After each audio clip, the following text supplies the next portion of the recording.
The first woman to take flight within the territory of Arizona took place on the 4th of July, 1890, when an unknown woman, dressed in a red, white, and blue star-spangled jumpsuit, ascended into a hot air balloon.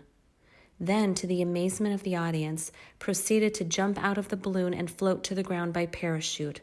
Her descent made her the first woman to fly in Arizona and the first woman to parachute in the territory. Within a few years of the first flight in Arizona, women were taking to the skies, paving the way for female pioneers in aviation. Kathy Stinson, a famous female pilot from the southern United States, likely became the first woman to fly a plane in the young state of Arizona in 1914. She was the nation's first female pilot licensed to fly airmail by the United States Postal Service. The Tucson Chamber of Commerce contracted her to make several airmail demonstrations and perform flying exhibitions. Her flights were the first airmail flights in the state, an accomplishment that a man would not repeat for another 15 years. Marie Graham was the first woman to have earned her pilot's license in the state of Arizona in 1929. She became a flight instructor for the former Scenic Airways at Sky Harbor Airport, which also made her the first female flight instructor in Arizona and the first Arizona woman to be employed as a pilot in the state. Ruth Reinhold was one of Arizona's first female airplane pilots.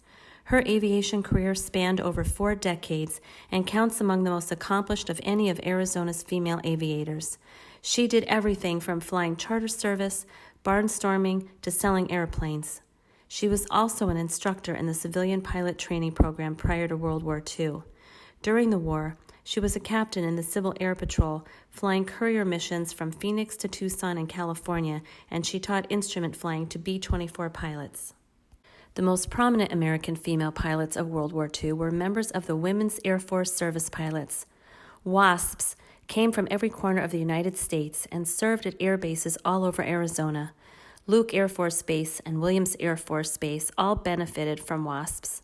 WASP pilots at Arizona's many flight training bases and schools performed a number of duties, including ferrying planes from factories to bases, hauling targets for anti-aircraft artillery training, being flight instructors, and testing planes after they had been overhauled.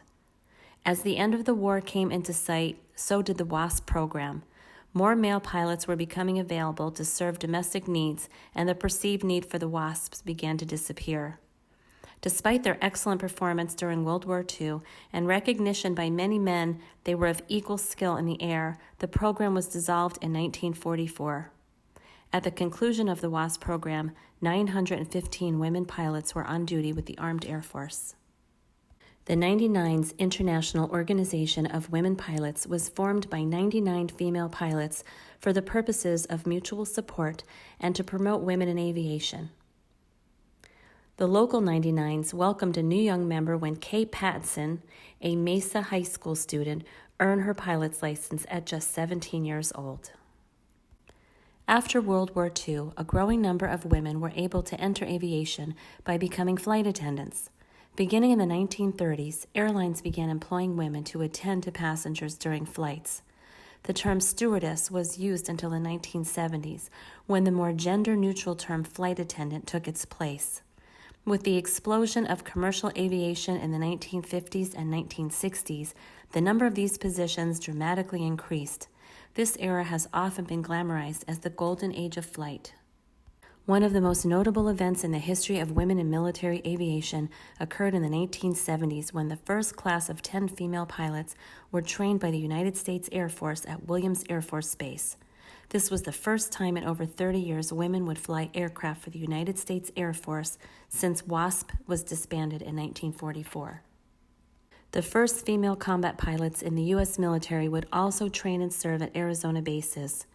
In 1994, First Lieutenant Jeannie Flynn completed F-15 basic course with the 555 Fighter Squadron at Luke Air Force Base.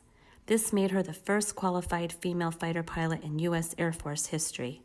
Flynn saw combat over both Iraq and Afghanistan over the course of her career. Another notable female aviator who was a product of Arizona military training programs is Martha McSally. McSally was the first female pilot for the United States Air Force to fly a combat mission while enforcing a no-fly zone over southern Iraq in 1995.